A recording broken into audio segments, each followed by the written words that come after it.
पाचन तंत्र के अंतिम 6 फीट को बड़ी आंत यानी कि कोलन कहा जाता है।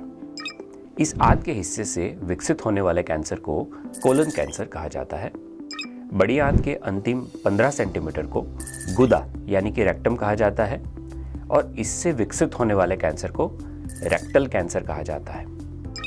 ये दुनिया में तीसरा सबसे आम कैंसर है। 2020 में लगभग 19 लाख लोगों को कोलन का कैंसर हुआ था। कोलन कैंसर की 5 वर्षीय जीवित दर यानी कि सर्वाइवल रेट 65% है। ये बहुत कुछ रोग के चरण यानी कि स्टेज पर निर्भर करता है। स्टेज जितना ही कम होता है, जीवित रहने की दर यानी कि सर्वाइवल रेट उतना ही बेहतर होता है। जैसे जैसे लोगों की उम्र बढ़ती है, कोलन कैंसर का जोखिम बढ़ता है। आमतौर पर यह 50 वर्ष की उम्र के बाद देखा जाता है। निदान की औसतन उम्र लगभग 70 वर्ष होती है, पर इसका ये मतलब नहीं है कि ये कैंसर युवा व्यक्तियों में नहीं होता है।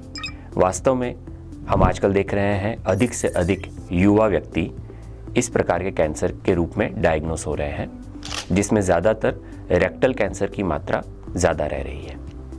अगर परिवार में प्रथम डिग्री या द्वितीय डिग्री के संबंधियों में कोलोरेक्टल कैंसर हुआ है तो इस कैंसर के विकसित होने का जोखिम बढ़ जाता है।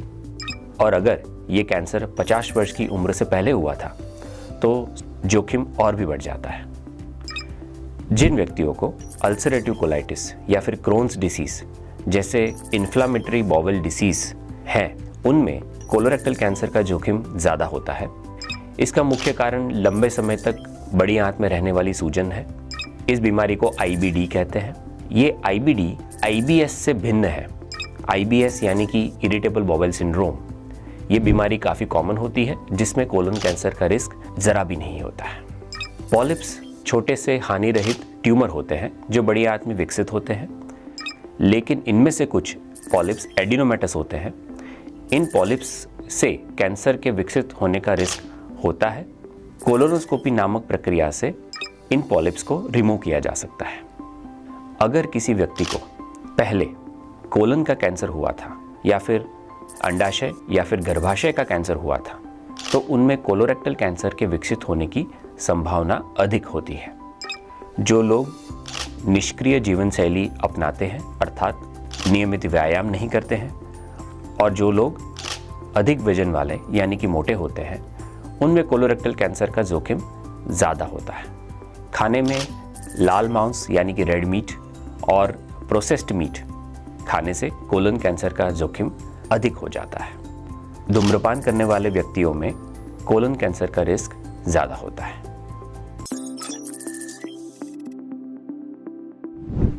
हम उम्र बढ़ने की प्रक्रिया को तो रोक नहीं सकते हैं और न ही हम अपने जीन्स को बदल सकते हैं, इसलिए हम इस कैंसर को पूरी तरह से रोक नहीं सकते हैं। हालांकि कुछ ऐसे रिस्क फैक्टर्स हैं जिनको हम बदल सकते हैं जिससे कोलन कैंसर का रिस्क कम हो सकता है। हमें अपने वज़न को कंट्रोल में रखना चाहिए, स्वस्थ खाना खाना चाहिए और चर्बी युक्त भोजन कम करना चाहिए। शारीरिक रूप से हमें सक्रिय रहना चाहिए। एक वयस्क व्यक्ति को प्रति सप्ताह 5 दिन 30 मिनट का मध्यम दर्जे का व्यायाम करना चाहिए। अधिक फल और सब्जियां खाने चाहिए और रेड मीट यानी कि लाल मांस से दूर रहना चाहिए।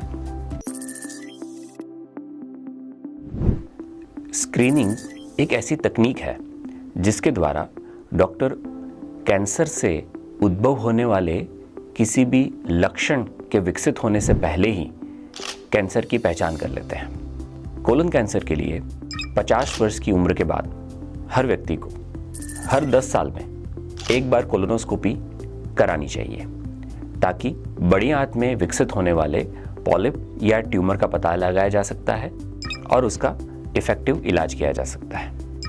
जिन व्यक्तियों में कोलोरेक्टल कैंसर का रिस्क ज़्यादा होता है, जैसे कि जिनका पारिवारिक इतिहास होता है कैंसर का या फिर पॉलिप्स का हिस्ट्री है या फिर जिनको इन्फ्लामेटरी बाउल डिसीज़ होता है, उनके लिए स्क्रीनिंग के दिशा निर्देश अलग होते हैं।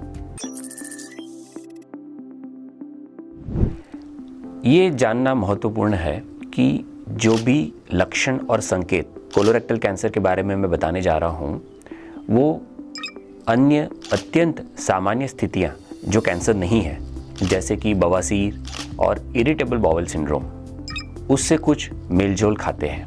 पर जब भी कोलोरेक्टल कैंसर के लक्षण दिखते हैं तो वो हाल ही में शुरू हुए होते हैं, गंभीर होते हैं और समय के साथ बदलते हैं।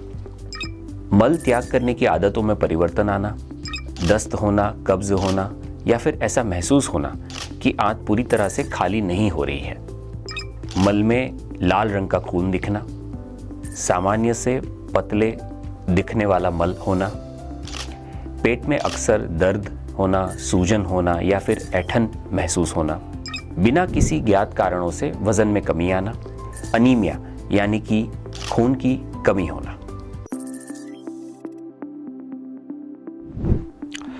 कोलन कैंसर का निदान बायोप्सी नामक एक परीक्षण से किया जाता है। बायोप्सी को कोलोनोस्कोपी नामक टेक्निक से लिया जाता है। ये एक टेस्ट है, एक प्रक्रिया है जिसमें एक पतली लचीली ट्यूब को गुदा के द्वारा आंत में रखा जाता है।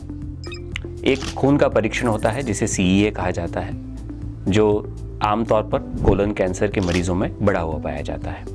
पेट का CT स्कैन किया जाता है जिसमें ट्यूमर के स्थान, आकार और विस्तरण का पता लगाया जा सकता है। रेक्टल कैंसर के मरीजों में आमतौर पर हम MRI नामक टेस्ट करते हैं। कोलन कैंसर का उपचार विभिन्न उपचार पद्धतियों द्वारा किया जाता है, जिनमें सर्जरी, कीमोथेरेपी और रेडियोथेरेपी शामिल है। सर्जरी का अर्थ ये है कि ट्यूमर को लैप्रोस्कोपिक या फिर रोबोटिक पद्धति से दूर किया जाता है। रोबोटिक सर्जरी का इस्तेमाल विशेष रूप से रेक्टल कैंसर के ऑपरेशंस में किया जाता है, जिससे परिणाम बेहतर पाए जाते हैं। कीमोथेरेपी दवाइयाँ कैंसर कोशिकाओं की वृद्धि और विभाजन को प्रभावित करती है। कुछ अन्य दवाइयाँ भी होती है जिन्हें टारगेटेड थेरेपी और इम्यूनोथेरेपी कहा जाता है, जिनका इस्तेमाल ज़्यादातर एडवांस्ड कोलन कैंसर के स्टेजेस में किया जाता है। रेडियोथेरेपी कैंसर कोशिकाओं को क्षतिग्रस्त करने के लिए भारी एक्सरेज का इस्तेमाल करती है। स्टेज 1 कोलन कैंसर तब होता है जब ट्यूमर कोलन की बहुत सतही परत तक सीमित होता है, यानी कि बहुत ही लिमिटेड होता है। इसका उपचार सिर्फ ऑपरेशन से किया जाता है। स्टेज 2 कोलन कैंसर तब होता है जब ट्यूमर कोलन की दीवार के भीतर थोड़ा बढ़ जाता है। उपचार इन केसेस में भी ऑपरेशन से ही किया जाता है, पर कुछ मरीजों को ऑपरेशन के बाद कीमोथेरेपी की आवश्यकता होती है। स्टेज 3 कोलन कैंसर तब होता है जब कैंसर कोलन के आसपास के लिम्फ नोड्स में फैल जाता है। इसके इलाज में भी पहले ऑपरेशन किया जाता है और उसके बाद कीमोथेरेपी दी जाती है। स्टेज 4 कोलन कैंसर तब होता है जब ट्यूमर दूर के अंगों में, जैसे कि लिवर या फिर फेफड़ों में फैल गया है।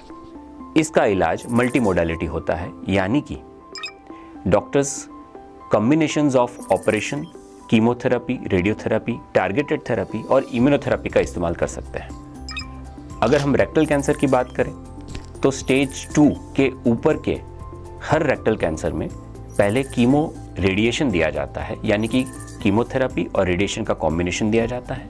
उसके बाद ऑपरेशन किया जाता है।